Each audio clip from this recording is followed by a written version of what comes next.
आम खबर दें आपको। खैबर पख्तूनख्वा असम्बली में अपोजिशन रुकन इकबाल वजीर और पीटीआई के एमपीएस में झगड़ा। पीटीआई के मलिक लियाकत के बहस के दौरान पीटीआई के रुकन इकबाल वजीर झगड़ पड़े और मलिक लियाकत ने फॉर्म 47 की पैदावार की बात की। पीटीआई के इकबाल वजीर ने रद्द अमल में तल्ख कलामी शुरू कर दी। इकबाल वजीर ने बानी चेयरमैन पीटीआई के लिए नामुनासिब अल्फाज कहे। मजीद जानते हैं बोल न्यूज़ के नुमाइंदे आसिफ शहजाद से।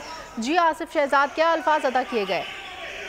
जी बिल्कुल, ये खैबर पख्तूनख्वा असम्बली का इजलास जारी था के इस दौरान पाकिस्तान तहरीक इंसाफ के जो MPA हैं मलिक लियाकत, उन्होंने अपनी तकरीर के दौरान जो अपोजिशन है उनके बारे में कहा क्या फॉर्म 47 की पैदावार हैं, आप आवाज़ अपनी आहिस्ता रखें। तो इस हवाले से पाकिस्तान तहरीक इंसाफ पार्लियामेंटेरियन के MPA इकबाल वजीर और मलिक लियाकत के दरमियान तर्क कलामी हुए, जो कि दीगर MPAs हैं जिनमें शफीउल्लाह और दीगर MPAs हैं, दोनों जो है उनके साथ झगड़ पड़े। इस दौरान हाथापाई हुई, ऐवान जो मंडी बाजार बन गया, बीच बचाव कराया गया, सिक्योरिटी गार्ड ने बीच बचाव कराया, जबकि स्पीकर की जानिब से बार बार उनको तहम्मुल से बैठने की हिदायत की जाती, लेकिन दोनों इस हवाले से झगड़ पड़े। तो झगड़े के दौरान हाथापाई की असम्बली अरकान जो है उन्होंने बीच बचाव भी कराया।